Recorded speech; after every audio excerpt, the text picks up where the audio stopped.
Welcome to episode 882, Dmitry Rybolovlev, from Cardiologist to Fertilizer King of Russia. This is an outline of episode 882. There are two reasons we study Dmitry Rybolovlev. First, he's the potash king of the world. Second, he started as a cardiologist. He is only 53 years old. On October 17, 2006, water began pouring into a mine shaft owned by Uralkali in the Perm region of central Russia. He said that water was flowing into the mine. Dmitry Rybolovlev, chairman of the board of directors at Uralkali. I offered to fly out immediately, and I was already in Berezniki the next day. Rybolovlev informed the regional governor, Oleg Cherkunov, about what had happened. Within several hours, Oleg Cherkunov, Dmitry Rybolovlev, and the mayor of Berezniki, Andrei Motovilov, listened to expert opinions on the situation and went down into the mine shaft in order to evaluate the situation at the site of the accident for themselves. We went down. We looked around. I remember having this feeling that this is probably not the last time that something like this will happen. Several hours by this map, until 471 miners had returned to the surface from the shaft. All were unharmed.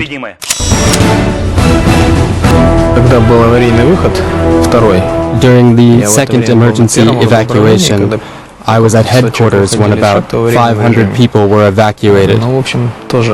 But the feeling was extremely unpleasant.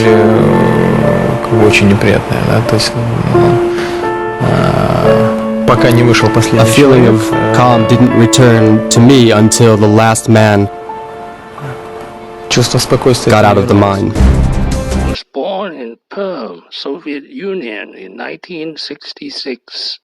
Both of his parents are doctors. In 1990, he graduated from Perm State Medical University as a cardiologist. He was 24. In medical school, he married his fellow student, Elena, and together they had the first daughter.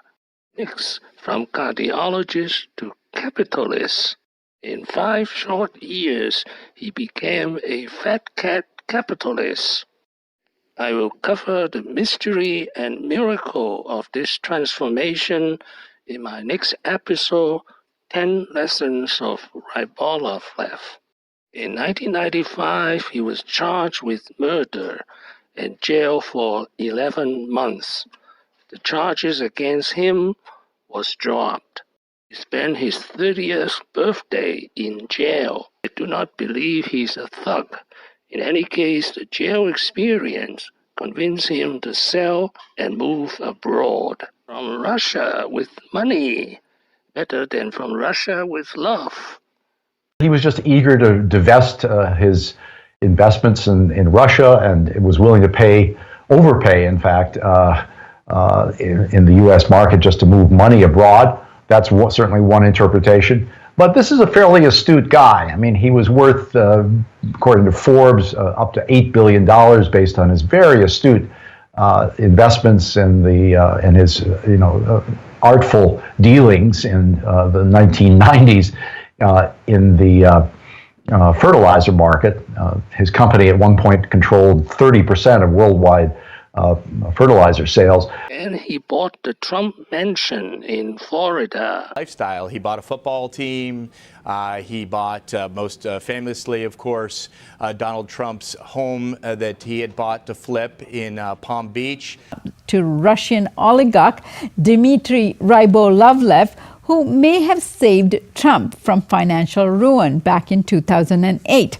James Henry's article titled, "The Oligarch Files: Did a Billionaire Fertilizer Baron Bail Out Trump by Paying Millions Over the Odds for This Gaudy Pleasure Palace?" And this is a picture of the Trump mansion in Palm Beach he bought. He's winning the French soccer champion with his team AS Monaco.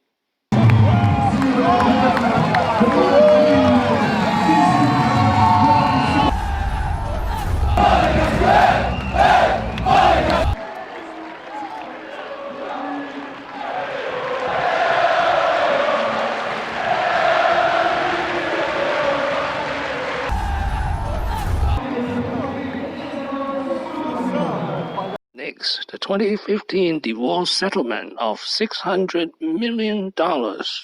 It was a bargain because the first award was $4.5 billion.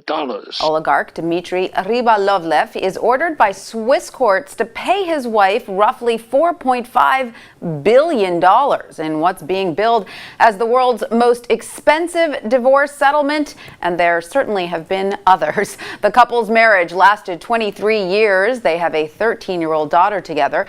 Thank you for watching. Please subscribe and leave your questions and comments below.